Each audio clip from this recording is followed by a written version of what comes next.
So hello friend, welcome to Jam Guruji. आज हम top 20 का पार्ट नंबर 26 आपके लिए लेके आए हैं। जिसने अभी तक चैनल को सब्सक्राइब नहीं किया है वो कर लीजिए और बेल आइकन को भी प्रेस कर लीजिए। तो देखिए, सबसे पहला जो हमारा फर्स्ट क्वेश्चन है, what is known from the compaction factor test of cement concrete. Simple यहाँ पे क्वेश्चन पूछ रहा है कि भाई जो कंपैक्टिंग फैक्टर टेस्ट जो होता है उससे आप कंक्रीट का क्या फाइंड आउट करते हैं, पोरोसिटी, स्ट्रेंथ, वर्केबिलिटी या फिर degree of compaction. Important question है। तो सभी को पता है कि भाई इस क्वेश्चन का आंसर वर्केबिलिटी होगा। कंपैक्शन फैक्टर टेस्ट जो होता है उससे आप वर्केबिलिटी को फाइंड आउट करते हैं। अगर आपकी वर्केबिलिटी जो होती है बढ़ती है तो आपकी जो स्ट्रेंथ होती है वो कम होती है। स्ट्रेंथ जो होती है कंक्रीट की वो कम होगी इन केस वर्केबिलिटी बढ़ेगी। और इन केस अगर आपका जो पानी है, वाटर जो होता है वो भी बढ़ेगा तो आपकी स्ट्रेंथ जो है वो भी कम होती है। तो इस फैक्टर को आप अपने दिमाग में बिठा लीजिए क्योंकि ये इंपॉर्टेंट है एग्जाम के पॉइंट ऑफ व्यू से। तो ऑप्शन सी हमारा इस क्वेश्चन में आंसर हो जाएगा। अगला जो क्वेश्चन है बोल रहा है कि भाई beam deflection can be reduce by. जो बीम की डिफ्लेक्शन होती है वो आप कैसे रिड्यूस कर सकते हैं।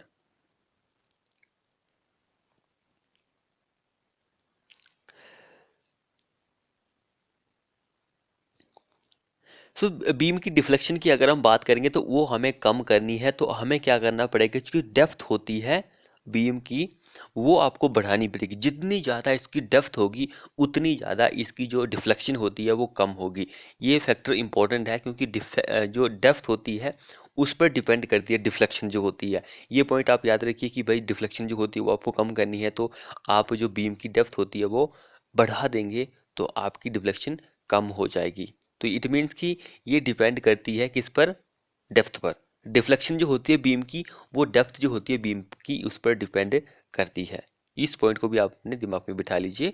अगला जो क्वेश्चन है वो बोल रहा है कि in labelling there is a minimum reading of metric labelling staff. सिंपली पूछा गया है कि भाई जो लीस्ट काउंट होता है लेबलिंग स्टाफ का वो क्या होता है। क्वेश्चन आपको घुमा के दिया गया है लेकिन कंफ्यूज नहीं होना है इस क्वेश्चन में। लीस्ट काउंट जो होता है लेबलिंग स्टाफ का वो क्या होता है। कितना अच्छा क्वेश्चन है, कितना इंपॉर्टेंट क्वेश्चन है ये। तो भाई लीस्ट काउंट जो होता है मैं आपको बता चुका हूँ कि लीस्ट काउंट जो होता है 5 mm होता है। लेवलिंग स्टाफ की अगर हम बात करेंगे तो ये 5 mm होता है लेकिन यहाँ पे हमारी वैल्यू जो है मीटर में दी गई है तो मीटर में हमारा 5 mm को आप कन्वर्ट करेंगे तो 0.205 मीटर आपके पास वैल्यू, यानी कि सी ऑप्शन बिल्कुल करेक्ट आंसर हो जाएगा। ये आंसर है। तो जिसने चैनल को सब्सक्राइब नहीं किया है वो कर लीजिए। अगला जो क्वेश्चन है वो हो रहा है कि what is the value of property during its useful period based on purchase value and the value depreciation of the property. Cancer रहेगा इस क्वेश्चन का। डिप्रिसिएशन जहां पर भी आपका वर्ड आता है तो आपको सिंपली बुक वैल्यू पर आंसर जो है लगा देना है। अगला क्वेश्चन देखिए, horizontal stiffener in plate girder is necessary when the thickness of babe is less than. Thickness जो होती है बैब की वो किससे कम होती है तब आप प्लेट गर्डर में हॉरिजॉन्टल स्टिफनर को यूज़ करते हैं। तो वो होता है केस हमारे पास स्पैन ओवर 250 से कम होगा हमारा। उस केस में ऑप्शन बी इस क्वेश्चन में आंसर हो जाएगा। अगला जो क्वेश्चन है वो रहा कि what is the high strength of early harden cement cause why. What is the high strength of early hardness cement cause why, किसकी वजह से होता है। सबसे पहले आपको जो हार्डन सीमेंट होता है इसके बारे में पता होना चाहिए कि भाई जो रैपिड हार्डनिंग सीमेंट होता है वो कौन से आईएस कोड में आता है। तो ये हमारे आईएस कोड में आता है 8041 1990 में। ये आपको इस कोड में रैपिड हार्डनिंग सीमेंट जो होता है इसके बारे में जानकारी मिलती है। तो इसमें क्वेश्चन पूछा गया है कि भाई रैपिड हार्डनिंग सीमेंट जो होता है वो इतनी जल्दी जो है हार्ड क्यों हो जाता है, उसका क्या कारण होता है। यहाँ पर 3-4 ऑप्शन हमारे पास गिवन है। तो कौन सा ऐसा कारण होता है जिसकी वजह से रैपिड हार्डनिंग सीमेंट जल्दी हार्ड हो जाता है। तो रैपिड हार्डनिंग सीमेंट जो होता है इसमें जो सबसे ज़्यादा परसेंटेज होता है वो ट्री कैल्शियम का होता है। Higher percent of tri calcium इसका परसेंटेज जो होता है हाई होता है। एंड ओपीसी के कंपैरिजन में इसकी जो पिसाई होती है फाइन ग्राइंडिंग होती है, बहुत ही छोटे छोटे पीस में इसको पीसा जाता है। तब जाकर ये जो रैपिड हार्ट स्प्रिंट होता है वो बनता है। अगला जो क्वेश्चन है, where the maximum bending moment is exist, बोल रहा है कि where bending moment exist when cantilever beam under normal loading, जो कैंटिलीवर बीम है उस पर नॉर्मल लोड जो है वो लग रहा है। हमारे पास यहाँ पे चार ऑप्शन दिए गए हैं, बोल रहा है कि फिक्स एंड पर भाई, या फिर फ्री एंड पर, मिडिल स्पैन पर, या फिर फोर्थ ऑन स्पैन पर, कहाँ पर होगा।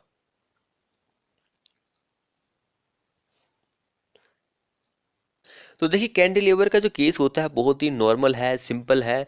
इस पर नॉर्मल लोड लग रहा है। आपको पता है कि भाई कैंटिलीवर बीम जो होता है वो कुछ इस तरह का होता है। ये जो है यहाँ पे फिक्स है, यहाँ पे ये फ्री एंड वाला है इसका हिस्सा। तो फ्री पर जो हमारा बेंडिंग मोमेंट होता है वो बिल्कुल ही जीरो होता है। फिक्स एंड पर आपका जो होता है मैक्सिमम होता है। तो पूछ रहा है कि भाई where is the maximum bending moment, तो फिक्स एंड पर ही होगा। ऑप्शन ए हमारा इस क्वेश्चन में आंसर हो जाएगा। अगर हम इन दोनों को कंपैरिजन करेंगे जीरो एंड मैक्सिमम, तो यहाँ पे 4 गुना अधिक होता है। आपको ये भी पता होना चाहिए। अगला क्वेश्चन देखिए, which of the following the lowest carbon content, इन चारों में से किसमें सबसे कम जो होता है कार्बन कंटेंट होता है। माइलस्टीन, पिग आयरन, या फिर रोट आयरन, या फिर कास्ट आयरन, किसमें होता है। अच्छा क्वेश्चन है ये एग्जाम के पॉइंट ऑफ व्यू से।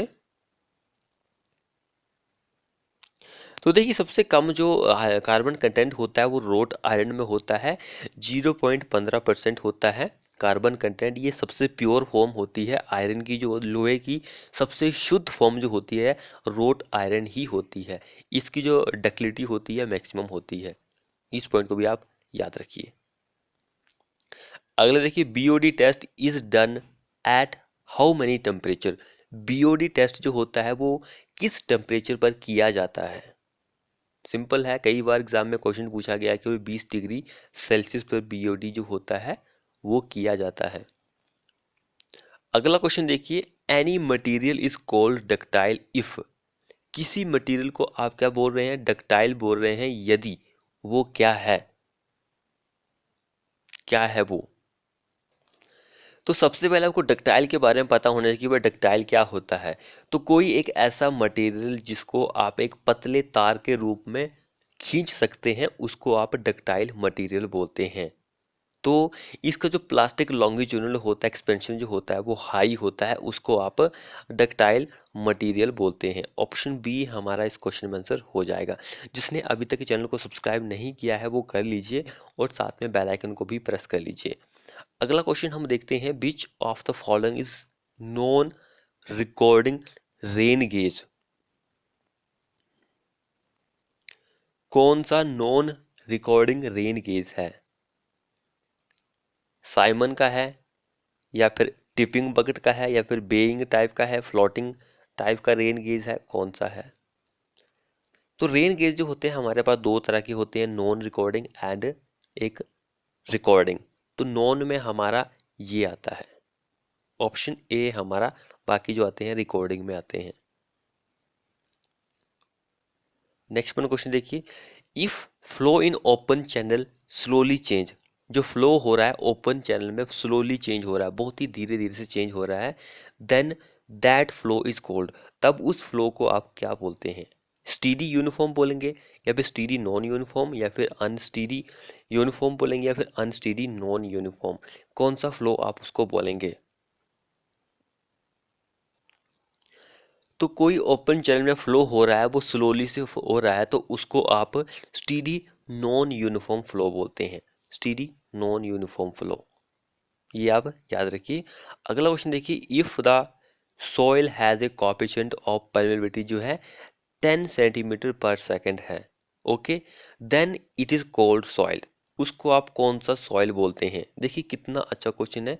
ये क्वेश्चन जो है आई थिंक HPJ में एक दो बार पूछा गया है, और हमारा जो SSC JEE का बोर्ड है वहाँ पर भी ये क्वेश्चन पूछा गया है।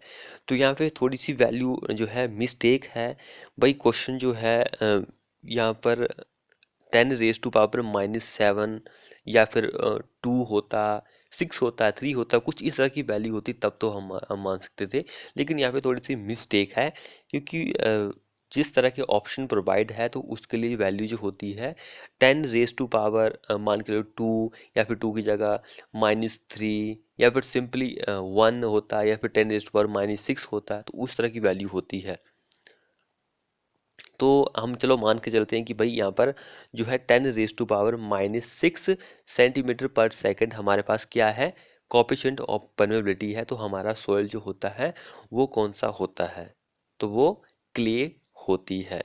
ओके, क्ले होती है। ऑप्शन बी हमारा इस क्वेश्चन में आंसर हो जाएगा।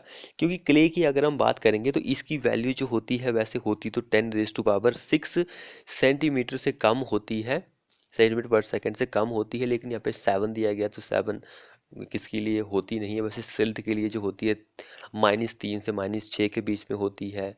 तो ये -7 या फिर -6 जो होती है वो सिल्ट के लिए ही होगी, सॉरी क्ले के लिए ही होगी। हमारा बी आंसर इस क्वेश्चन में हो जाएगा। अगला क्वेश्चन देखिए, concrete slump test is done to find out the following. ये पीछे भी हम कर चुके हैं भाई। स्लंप टेस्ट जो होता है वो आप बर्क्यूलिटी को फाइंड आउट करने के लिए करते हैं अगर आपके एग्रीगेट का साइज जो है इससे ज़्यादा हो जाए। मैं आपको बता चुका हूँ, तो आप नहीं करेंगे। अगला देखिए, in a simply supported slab alternate वार आर कर्टेड एट। अल्टरनेट वार जो होती है वो आप कहाँ पर उसको काटते हैं, मोड़ते हैं, कुछ भी करते हैं, कितने पर काटते हैं। यहाँ पर 4 ऑप्शन हमारे पास गिवन है। तो इस क्वेश्चन का आंसर हमारा क्या हो जाएगा, वेरी इंपॉर्टेंट क्वेश्चन है ये। तो 1/7 पर हम इसको काटते हैं। ऑप्शन डी आंसर हो जाएगा। अगला देखिए, the best blast is the size of stone.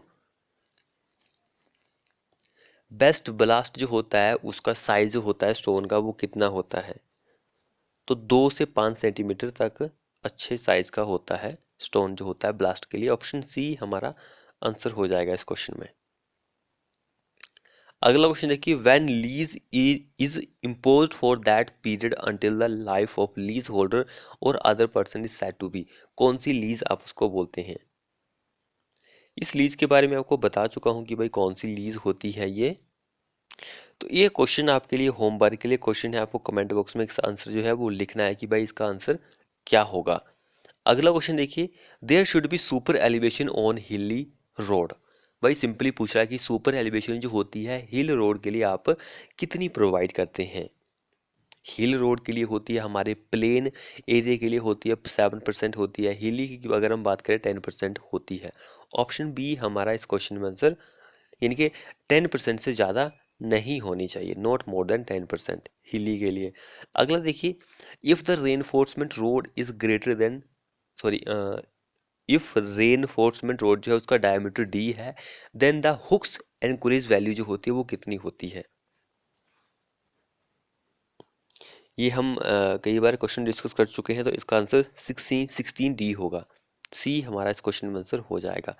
अगला और लास्ट क्वेश्चन देखिए हमारे इस वीडियो का, 2 primary air pollutant, 2 primary air pollutant आपको बताने हैं कि कौन से हैं। तो भाई हमें यहाँ पे 2 प्राइमरी एयर हवा पोल्यूटेंट यानी कि एयर पोल्यूशन जो है वायु प्रदूषण के 2 यहाँ पे प्राइमरी एग्जाम्पल बताना है कि कौन से हैं। तो देखिए, सबसे पहले आपको ये पता होना चाहिए कि भाई एयर पोल्यूशन जो होता है किस किसी वजह से होता है। तो आपको पता है कि हम हमारे देश में बहुत सारी फैक्ट्री वगैरह है, कारखाने वगैरह, चिमनीज जो होती है, किलेन वगैरह जो होते हैं, वहाँ से कितना गंदा धुआं निकलता है। तो उससे जो हमारा वायुमंडल है वो दूषित हो रहा है। तो हमारी जो स्वच्छ वायु है वो बहुत ही प्रदूषित हो रही है। यहाँ पर एक क्वेश्चन और भी आपसे बनता है कि भाई अगर आपका जो टेम्परेचर है वो अभी तो सामान्य है, मान कर लो कि भाई वो स्टैंडर्ड टेम्परेचर है, अगर स्टैंडर्ड से वो 5% 5 डिग्री सेल्सियस भी बढ़ जाए तो हमारे पर्वत पर जो करोड़ों सालों से जो बर्फ जमी हुई है वो पिघलना स्टार्ट हो जाएगी। ये पॉइंट भी आप याद रखिए क्योंकि ये भी इम्पोर्टेंट है। तो प्राइमरी एयर पोल्यूटेंट की अगर हम बात करेंगे तो इस क्वेश्चन में हमारा आंसर सी आंसर हो जाएगा, nitrogen oxide and carbon dioxide. Option C हमारा इस क्वेश्चन में आंसर हो जाएगा। तो फ्रेंड्स ये थे हमारे मोस्ट 20 क्वेश्चन। कमेंट बॉक्स में होमवर्क के लिए क्वेश्चन जो दिया है उसका आंसर आपको जरूर लिखना है, इजी क्वेश्चन है। और चैनल को सब्सक्राइब नहीं किया तो कर लीजिए और बेल आइकन को दबा लीजिए। वीडियो को अपने दोस्तों के साथ शेयर भी कीजिए। मिलते हैं ऐसी ही नेक्स्ट वीडियो में।